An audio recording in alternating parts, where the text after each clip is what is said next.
Corona ಮತ್ತೆ ಆತಂಕವನ್ನ ಸೃಷ್ಟಿ ಮಾಡ್ತಾ ಇದೆ. ಹಾಗಾಗಿ ಈ ಡೆಡ್ಲಿ ಕೊರೋನಾಗೆ ಹೈ ಅಲರ್ಟ್ ಅನ್ನ ಘೋಷಣೆ ಮಾಡೋದಕ್ಕೆ ರಾಜ್ಯ ಸರ್ಕಾರ ಮುಂದಾಗಿದೆ. ಕೆಲವೊಂದಷ್ಟು ಮಾರ್ಗಸೂಚಿಗಳನ್ನು ಕೂಡ ಬಿಡುಗಡೆ ಮಾಡುವಂತ ಕೆಲಸವನ್ನ ಮಾಡಿದೆ. 60 ವರ್ಷ ಮೇಲ್ಪಟ್ಟವರು ಕಡ್ಡಾಯವಾಗಿ ಮಾಸ್ಕ್ ಅನ್ನು ಹಾಕಬೇಕು ಅಂತೇಳಿ ಸರ್ಕಾರ ಅಧಿಸೂಚನೆಯನ್ನು ಹೊರಡಿಸಿದೆ. ಆದ್ರೆ ಸರ್ಕಾರದಲ್ಲಿರುವಂತಹ ಸಚಿವರೇ ಈ ರೂಲ್ಸ್ ಅನ್ನ ಫಾಲೋ ಮಾಡ್ತಾ ಇಲ್ಲ. ಫಾಲೋ ಮಾಡಬೇಕಾಗಿದ್ದಂತಹ ಕೆಲಸವನ್ನ ಅವ್ರು ಮಾಡ್ತಾ ಇಲ್ಲ. ಕರುನಾಡಲ್ಲಿ ಮತ್ತೆ ಡೆಡ್ಲಿ ಕೊರೋನಾ ವಿಚಾರವಾಗಿ ಹೈ ಅಲರ್ಟ್ ಘೋಷಣೆ ಮಾಡಾಗಿದೆ. ಜನರಿಗೆ ರೂಲ್ಸ್ ಮಾಡಿದ್ದಾರೆ, ಆದರೆ ಸಚಿವರಿಂದಲೇ ರೂಲ್ಸ್ ಬ್ರೇಕ್ ಆಗ್ತಾ ಇದೆ. ನಿನ್ನೆ ನಡೆದಂಥ ಕ್ಯಾಬಿನೆಟ್ ಮೀಟಿಂಗ್ನಲ್ಲಿ ಯಾರು ಕೂಡ ಮಾಸ್ಕ್ ಹಾಕಿರಲಿಲ್ಲ. 60 ವರ್ಷ ಮೇಲ್ಪಟ್ಟ ಸಚಿವರು ಕಡ್ಡಾಯವಾಗಿ ಮಾಸ್ಕ್ ಅನ್ನು ಹಾಕಬೇಕಿತ್ತು, ಹಾಗಿರಲಿಲ್ಲ. ಜನಸಾಮಾನ್ಯರಿಗೆ ಮಾತ್ರನಾ, ಅಧಿಕಾರಿಗಳಿಗೆ ಸಚಿವರಿಗೆ ಈ ರೂಲ್ಸ್ ಅನ್ವಯ ಆಗೋದಿಲ್ವಾ ಅನ್ನುವ ಪ್ರಶ್ನೆ ಉದ್ಭವ ಆಗ್ತಾ ಇದೆ. ನೋಡಿ, ನಿನ್ನೆ ಮಧ್ಯಾಹ್ನ 60 ವರ್ಷ ಮೇಲ್ಪಟ್ಟವರು ಕಡ್ಡಾಯವಾಗಿ ಮಾಸ್ಕ್ ಅನ್ನ ಧರಿಸಿ ಅಂತ ಹೇಳಿ ಆದೇಶವನ್ನ ಹೊರಡಿಸಿದ್ರು. ಆದರೆ 70 ವರ್ಷದ ಡಾಕ್ಟರ್ ಜಿ ಪರಮೇಶ್ವರ್ ಅವರು ಮಾಸ್ಕ್ ಹಾಕಿಲ್ಲ. ಅಲ್ಲಿ ರಾಮಲಿಂಗಾರೆಡ್ಡಿ ಅವರು ಕೂಡ ಇದ್ದಾರೆ, ಅನೇಕ ಸಚಿವರಿದ್ದಾರೆ 60 ವರ್ಷಕ್ಕಿಂತ ಮೇಲ್ಪಟ್ಟವರು.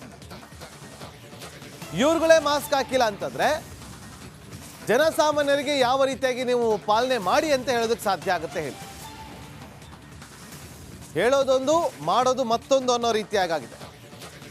ಜನಸಾಮಾನ್ಯರು ಫಾಲೋ ಮಾಡಬೇಕು, ನಿಮ್ಮನ್ನ ನೋಡಿ ಅವರು ಕಲಿಬೇಕು.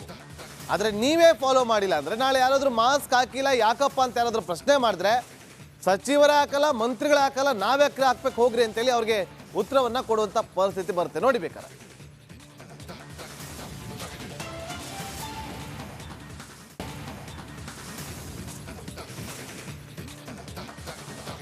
ನೋಡಿ, ಸಚಿವರು ಪ್ರಮುಖವಾಗಿ ಈ ಒಂದು ನಿಯಮವನ್ನ ಮೊದಲು ಪಾಲನೆ ಮಾಡಿ, ಆ ಬಳಿಕ ಜನಸಾಮಾನ್ಯರಿಗೆ ನೀವು ಪಾಲನೆ ಮಾಡಿ ಅಂತ ಹೇಳಿದ್ರೆ ಒಳ್ಳೆಯದು.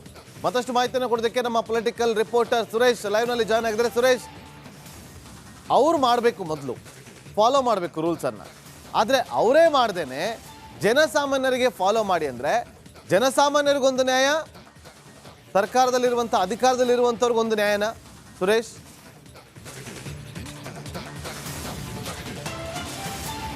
ಬಾಬು, ಕೋವಿಡ್ ರೂಲ್ಸ್ ಅನ್ನ ಜಾರಿಗೆ ತಂದಂತಹ ಸಚಿವರಿಂದಲೇ ಇವತ್ತು ಕೋವಿಡ್ ರೂಲ್ಸ್ ಉಲ್ಲಂಘನೆ ಆಗಿರ್ತಕ್ಕಂಥದ್ದು. ಇದು ಸಾರ್ವಜನಿಕ ವಲಯದಲ್ಲಿ ಭಾರಿ ಟೀಕೆಗೆ ಗುರಿಯಾಗಿರ್ತಕ್ಕಂಥದ್ದು. ಈಗಾಗಲೇ ದೃಶ್ಯಾವಳಿಯಲ್ಲಿ ಗಮನಿಸಿರ್ತಕ್ಕಂಥ ಸಾರ್ವಜನಿಕರು ಕೂಡ ಇದೆಲ್ಲವನ್ನು ಗಮನಿಸಿರುವಂತಹ ಸಾರ್ವಜನಿಕರು ಖಂಡಿತವಾಗ್ಲೂ ಕೂಡ ಟೀಕೆಯನ್ನು ಮಾಡ್ತಾ ಇದ್ದಾರೆ. ಜೊತೆಗೆ ಅಂದರೆ ಈ ರೂಲ್ಸ್ ಎಷ್ಟರ ಮಟ್ಟಿಗೆ ಅಂದರೆ JN.1 ಈಗಾಗಲೇ ಎಲ್ಲರಿಗೂ ಕೂಡ ಆತಂಕ ಶುರುವಾಗಿದೆ. ಈ ಸಂಬಂಧಪಟ್ಟಂತೆ ದಿನೇಶ್ ಗುಂಡೂರಾವ್ ಮೀಟಿಂಗನ್ನು ಮಾಡಿ 60 ವರ್ಷದ ಮೇಲ್ಪಟ್ಟವರಿಗೆ ಮಾಸ್ಕ್ ಕಡ್ಡಾಯ ಅಂತ ಹೇಳಿ ರೂಲ್ಸನ್ನು ಜಾರಿಗೆ ತಂದರು. ಆದರೆ ರೂಲ್ಸನ್ನು ಜಾರಿಗೆ ತಂದಂಥ ದಿನೇಶ್ ಗುಂಡೂರಾವ್ 2 ಕಡೆ ಸಭೆಯಲ್ಲಿ ಕೋವಿಡ್ ರೂಲ್ಸನ್ನು ವೈಲೇಷನ್ ಮಾಡಿರ್ತಕ್ಕಂಥದ್ದು. ಒಂದು, ಕೋವಿಡ್ ರೂಲ್ಸ್ ಮೀಟಿಂಗ್ ಏನಿತ್ತು, ಆ ಮೀಟಿಂಗಿಗೂ ಕೂಡ ಮಾಸ್ಕನ್ನು ಧರಿಸ್ಕೊಂಡು ಬಂದಿಲ್ಲ. ಜೊತೆಗೆ ನಿನ್ನೆ ನಡೆದಂಥ ಕ್ಯಾಬಿನೆಟ್ ಮೀಟಿಂಗು ಕೂಡ ಮಾಸ್ಕನ್ನು ಧರಿಸದೆ ಬಂದಿರತಕ್ಕಂಥದ್ದು. ಸೊ 2 ಕಡೆನೂ ಕೂಡ ಆರೋಗ್ಯ ಸಚಿವರಾದಂಥ ದಿನೇಶ್ ಗುಂಡೂರಾವ್ ಅವರೇ ಕೋವಿಡ್ ರೂಲ್ಸನ್ನು ಉಲ್ಲಂಘನೆಯನ್ನು ಮಾಡಿರ್ತಕ್ಕಂಥದ್ದು. ಈಗಾಗಲೇ JN.1 ಆತಂಕ ಈಗಾಗಲೇ ಎಲ್ಲ ಕಡೆನೂ ಕೂಡ ಒಂದಿಷ್ಟು ಜನರಿಗೆ ಅಂದರೆ ಆತಂಕ ಶುರುವಾಗಿರ್ತಕ್ಕಂಥ, ಜೊತೆ ಭಯ ಕೂಡ ಶುರುವಾಗಿರ್ತಕ್ಕಂಥದ್ದು. ಸೊ ಈ ಸಂಬಂಧಪಟ್ಟಂತೆ ಈಗಾಗಲೇ ಸರ್ಕಾರ ಒಂದಷ್ಟು ಎಚ್ಚರಿಕೆ ಸಂದೇಶ ಜೊತೆಗೆ ಒಂದಿಷ್ಟು ಅವೇರ್ನೆಸ್ಸನ್ನು ಮೂಡಿಸ್ತಾ ಇದೆ. ಆದರೆ ರೂಲ್ಸನ್ನು ಜಾರಿಗೆ ತಂದಂಥ ಸಚಿವರು, ಬಹುತೇಕ ಸಚಿವರು 60 ವರ್ಷ ಮೇಲ್ಪಟ್ಟಂತಹ ಸಚಿವರು ಡಾಕ್ಟರ್ ಜಿ ಪರಮೇಶ್ವರ್ ಅವರಿದ್ದರು, ದಿನೇಶ್ ಗುಂಡೂರಾವ್ ಇದ್ದರು, ನೆನ್ನೆ ಶಿವಾನಂದ ಪಾಟೀಲ್ ಅವರಿದ್ದರು, ಪ್ರಿಯಾಂಕರ್ಗೆ ಸಾಕಷ್ಟು ಜನರು ಸಚಿವರು ಅಂದರೆ ಸಚಿವ ಸಂಪುಟದ 50%ಕ್ಕೂ ಹೆಚ್ಚು ಸಚಿವರು ಇಲ್ಲಿ ಹಿರಿಯ ಸಚಿವರೇ ಇರತಕ್ಕಂಥದ್ದು. ಸೊ ಜೊತೆಗೆ CM DK ಶಿವಕುಮಾರ್ ಅವರು ಸೇರಿದಂತೆ ಬಹುತೇಕ ಅಂದರೆ 50%ಕ್ಕೂ ಹೆಚ್ಚು ಸಚಿವರು ನಿನ್ನೆ ಮಾಸ್ಕನ್ನು ಧರಿಸದೆ ಕ್ಯಾಬಿನೆಟ್ ಮೀಟಿಂಗ್ಗೆ ಬಂದಿದ್ದು ಎದ್ದು ಕಾಣ್ತಾ ಇತ್ತು. ಸೊ ಅಂದರೆ ಇಲ್ಲಿ ಇವ್ರು ಮಾಡತಕ್ಕಂತಹ ರೂಲ್ಸ್ಗಳು, ಇವ್ರು ಮಾಡತಕ್ಕಂತಹ ನಿಯಮಗಳು ಕೇವಲ ಸಾರ್ವಜನಿಕರಿಗೆ ಮಾತ್ರನ ಹಾಕಿದರೆ, ಆದರೆ ಇದು ಯಾವ ರೀತಿಯ ರೂಲ್ಸ್ ಆಗಿದ್ರೆ, ಏಕೆಂದರೆ ಸಾರ್ವಜನಿಕರು ಕೂಡ ಯಾರಾದರೂ ರೂಲ್ಸನ್ನು ಮಾಡಿದ್ದಾರೆ ಅಂತಾರೆ ಅವರು ಕೂಡ ಪಾಲನೆ ಮಾಡಿದ್ರಷ್ಟೇ ಸಾರ್ವಜನಿಕರು ಅಥವಾ ಜನಸಾಮಾನ್ಯರು ಕೂಡ ಫಾಲೋ ಮಾಡತಕ್ಕಂಥದ್ದು.